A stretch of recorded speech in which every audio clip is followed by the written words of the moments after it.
পাগল পাগল হয়ে গেল, নিজের সন্তানকে ডাল স্বরূপ নবীর কাছে তুলে দিল। আল্লাহর নবী মহিলাটারে বুঝাইলেন আর বললেন, মাগো আপনি কেন এইভাবে ছোট মানুষের মতো আবদার করতেছেন?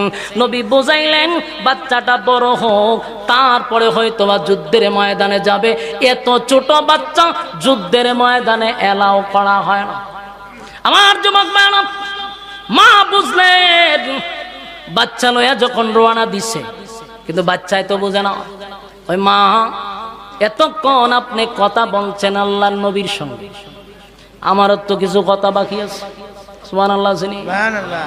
আপনি না হয় কথা বললেন, আমারও কিছু কথা বাকি আছে গো, আমাকে একটু সুযোগ করে দাও, আমি আমার নবীর সঙ্গে কথা বলবো।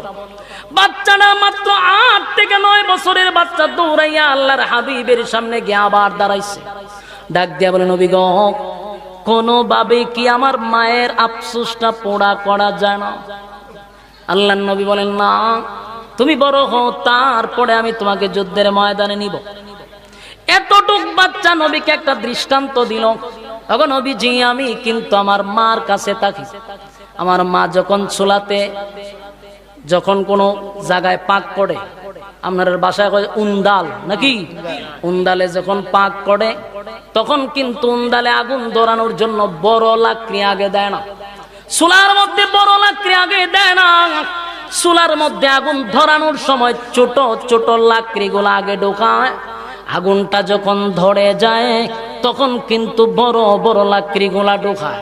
আগান আমি যে যুদ্ধের ময়দানে আমার মতো ছোট একটা বাচ্চাকে যদি আপনি আগে পাঠায়া দেন, আমি শহীদ হইয়া যুদ্ধের ময়দানের আগুনটা ধরায়া দিব। পরে আপনি উমরকে পাঠাবেন, আপনি আলীকে পাঠাইবেন, যুদ্ধের ময়দানের আগুনটা আমাকে দিয়া ধরায়া দেন। চিৎকার দিয়া কোন সুবহান। আমার যুবক ভাইরা, এই জন্য আল্লাহ বলেন, আমিনু কামা আমানান নাস, ঈমান আনো ওই মানুষদের মতো যারা ঈমানের পরীক্ষায় ফার্স্ট ডিভিশনে পাস করছে। ঈমান আনো ওই মানুষদের মতো যারা ঈমানের পরীক্ষায় ফার্স্ট ডিভিশনে পাস করছে, তাদের মতো ঈমান আনো, তাদের মতো ঈমান আনো।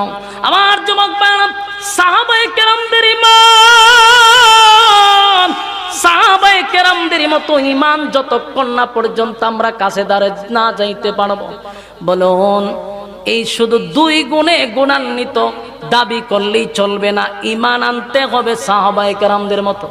কথা হয় না? এক, ইন্নাল্লাযীনা আমানু ওয়া আমিলুস সালিহাত, ঈমান আনো ওই মানুষদের মতো যারা ঈমানের পরীক্ষায় পাস দিবে।